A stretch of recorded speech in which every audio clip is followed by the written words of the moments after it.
प्रियंका। अरे मनोज, क्या हुआ? कितनी देर से तुम्हें चाय बनाने के लिए बोला हुआ है, बनी या नहीं? मनोज, ला रहा हूँ, बस 2 मिनट रुको। वो दूध लेने गया तो वहाँ भीड़ बहुत थी, इसीलिए आज तुम्हारी सुबह की चाय थोड़ी लेट हो गई। प्रियंका, अच्छा, एक काम करो, आज ब्रेकफास्ट में मेरे लिए मटर पोहा और वेज सैंडविच बना देना। प्रियंका को घर के काम करने पसंद नहीं थे। शादी के बाद वो सिर्फ अपने ऊपर ही ध्यान देती थी और मनोज ऑफिस के साथ साथ घर के सारे काम भी देखता था। इसी कारण मनोज ने अपने ऊपर ध्यान देना बंद कर दिया था। ऐसा ही एक दिन प्रियंका, मनोज, अच्छा हुआ ऑफिस से जल्दी आ गए। हम कल सुबह ही गाड़ी से जाना है तो तुम मेरे साड़ियों प्रेस करके अटलची लगा लो और सुबह जल्दी उठकर आलू पूरी बनाकर पैक कर लेना। मुझे फिर रास्ते में ट्रेन में भूख लगेगी। अच्छा, रसोई समेट लेना, मैं सोने जा रही हूँ, मुझे नींद आ रही है। मनोज, ठीक है, तुम आराम से सो जाओ, मैं सब काम कर दूँगा। प्रियंका खराटे लेकर सो जाती है। मनोज बेचारा थका हारा सारे घर का काम समेट कर सोता है और अगला दिन सुबह फिर 4 बजे उठकर ट्रेन में ले जाने के लिए खाना बनाकर पैक करता है। प्रियंका अपने आप को संवरने में ही लगी रहती है। वो तो अपना एक दुपट्टा तक भी अटैची में खुद से नहीं रखती। पूरी अटैची मनोज तैयार करता है और दोनों शादी में दिल्ली पहुंचते हैं।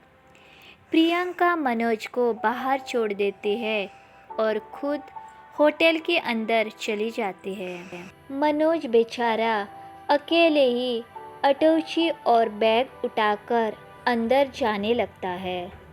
गार्ड, 7 स्टार होटल है, तुम अंदर नहीं जा सकते। मनोज, तुम जानते भी हो मैं कौन हूँ। गार्ड, देखने से तो अब क्या ही बोले, जो भी है, तुम ऐसे अंदर नहीं जाने देंगे, समझो।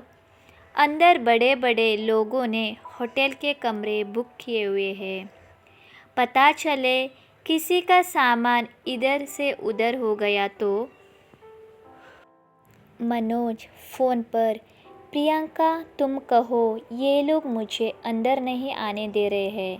प्रियंका, अच्छा रुको, मैं अभी आती हूँ। प्रियंका गार्ड से, क्या हुआ, तुम इन्हें अंदर क्यों नहीं आने दे रहे हो? प्रियंका की दोस्त, सॉरी जीजू, आपको इतने परेशान हुई। गार्ड, सॉरी सर, हम आपको पहचान नहीं पाए। प्रियंका, मैंने तुम्हें कहा था ना कि कुछ नए कपड़े खरीद लो। कर दिया ना मेरी बेइज्जती सब लोगों का बीच में। अब देखो मैं कितनी सुंदर लग रही हूँ और तुम मेरे साथ चलते हुए कितने बेकार लग रहे हो। मनोज बेचारा चुपचाप प्रियंका की सारी बातें सुनता रहा। गलती उसकी नहीं थी, उसके पास इतना समय नहीं था कि वो अपने कपड़े भी ढंग से बदल पाता या नहीं कपड़े खरीद पाता। मनोज सारा दिन तो ऑफिस और घर के कामों में व्यस्त रहता है और अब अपनी सहेली की शादी की फंक्शन में भी प्रियंका ने मनोज को नौकर बनाकर रखा हुआ था।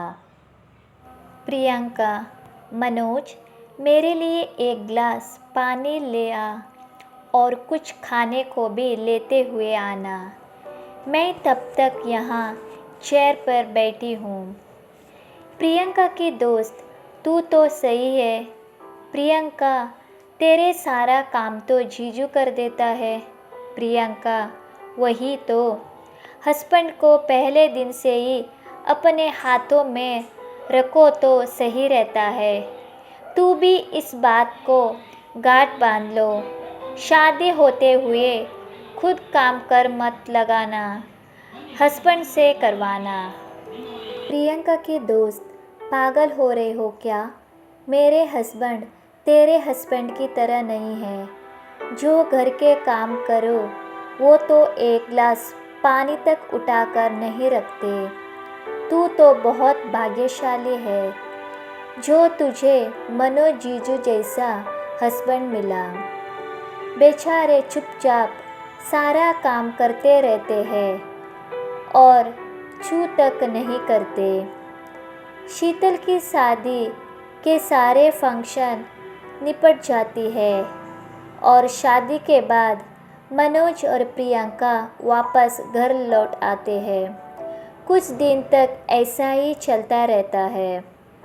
मनोज को कुछ दिनों से बुखार था, पर वो इस बारे में प्रियंका से छुपा रहा था और अचानक एक दिन वो बेहोश हो जाता है।